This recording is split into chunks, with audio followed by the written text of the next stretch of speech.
বাড়ছে ক্ষুদ্র এবং মাঝারি শিল্পের ব্যাপ্তি। প্রান্তিক পর্যায়ে উৎপাদন হচ্ছে নানা পণ্য। দেশের চাহিদা পূরণ করে ছড়িয়ে পড়ছে বিশ্ব বাজারে। তবে উৎপাদনের ক্ষেত্রে বড় বাধা অর্থের দুষ্প্রাপ্যতা। নীতি সহায়তা দিতেও করা হয় গড়িমসি। স্বল্প সুদে উদ্যোক্তাদের ঋণ কার্যক্রম চলমান রেখেছে এসএমই ফাউন্ডেশন।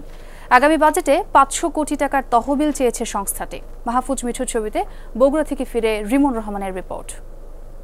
65% পর্যন্ত বিদ্যুৎ সাশ্রয়ী হাইসেন্স এসি। হাইসেন্স। বগুড়া শহরের অলিগলিতে কান পাতলেই শোনা যায় টুংটাং শব্দ। তৈরি হচ্ছে নানান যন্ত্র। শহরের রেলওয়ে মার্কেট, গোহাইল সড়ক, বিশ্ব রোড, ফুলবাড়ি, বিসিক সহ নানান এলাকায় এমন কর্মচাঞ্চল্য। রয়েছে 700টি ইঞ্জিনিয়ারিং ওয়ার্কশপ, 500টি কৃষি যন্ত্রপাতি ও যন্ত্রাংশ উৎপাদন কেন্দ্র এবং 75টি ফাউন্ডিং। পিতল, cast iron, pig iron, carbonate, silicon দিয়ে তৈরি হচ্ছে ধান মাড়াই কল, কাঠ চেরাই মিল, তেল কল, টিউবওয়েল, মুড়ির mill, pump, fabricated item, feed machine, power tiller সহ নানান যন্ত্র। বলা যায় কৃষি যন্ত্রের 80% যোগান দেয় বগুড়ার লাইট ইঞ্জিনিয়ারিং শিল্প। ঢালাইয়ের দাম যেগুলো দিয়ে আমরা এগুলো লাইনার ধরেন বানাবো, এগুলো লাইনারই ধরেন আগে ছিল 50-60 টাকা কেজি, এখন 100 টাকা কেজি।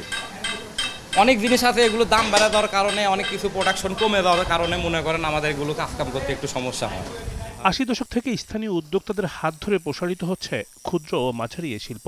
বছরে লেনদেনের পরিমাণ 2000 কোটি টাকা। ওয়ান ডিজিটে ব্যাংক ইন্টারেস্ট, বিশেষ করে লাইট ইঞ্জিনিয়ারিং সেক্টরকে সাপোর্ট দেওয়া হয়। আমি বিশ্বাস করি আমাদের এই সম্ভাবনাময় খাত আগামীতে দেশের চাহিদা মিটায় বৈদেশিক মুদ্রা অর্জন করা সম্ভব, আরও হিউজ পরিমাণ। সহায়তার হাত বাড়াতে পৃথক ক্লাস্টার তৈরি করেছে এসএমই ফাউন্ডেশন। উদ্যোক্তাদের মধ্যে দেয়া হচ্ছে স্বল্প সুদের ঋণ ও নীতি সহায়তা।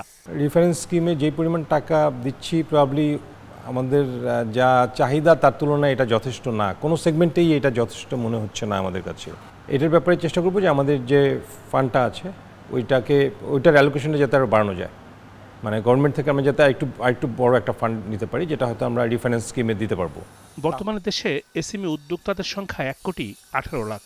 মোট দেশজ উৎপাদন বা জিডিপিতে এই খাতের অবদান 32%। আগামী বাজেটে এসএমই খাতের জন্য সরকারের কাছে 500 কোটি টাকা বরাদ্দ চেয়েছে ক্ষুদ্র ও মাঝারি শিল্প ফাউন্ডেশন। শুধু এসএমই ফাউন্ডেশন থেকে আমি যদি 700 থেকে 80 বদলে 60 থেকে 8000-এর কাছে রিচ করতে পারতাম, তাহলে হয়তো আরও অনেক বেশি যুগোপযোগী হতো। আর অ্যাটলিস্ট 300 থেকে ধরেন আমি যদি আজকে 700-800 বা 1000 কোটি টাকা করতে পারি 300 কোটি টাকা থেকে, তাহলে ডেফিনেটলি এটা তো রিভলভিং, তাহলে ডেফিনেটলি আমার জন্য অনেক বেশি কাস্টমারকে রিচ করা সম্ভব হবে। চলতি অর্থ বছরে এই খাতে বরাদ্দ ছিল 300 কোটি টাকা, যা চাহিদার তুলনায় অপ্রতুল। দক্ষ কারিগরদের হাতে তৈরি হচ্ছে কৃষির বিভিন্ন যন্ত্রপাতি এবং ক্ষুদ্র যন্ত্রাংশ। এসব চলে যাচ্ছে দেশের প্রত্যন্ত অঞ্চলে। এসব যন্ত্রাংশের বছরে বাজার প্রায় 2000 কোটি টাকা। তবে মূলধনের যোগান দেওয়া গেলে এই শিল্পই হতে পারে দেশের অন্যতম বৃহত্তর লাইট ইঞ্জিনিয়ারিং শিল্প। রিমন রহমান, যমুনা নিউজ, বগুড়া।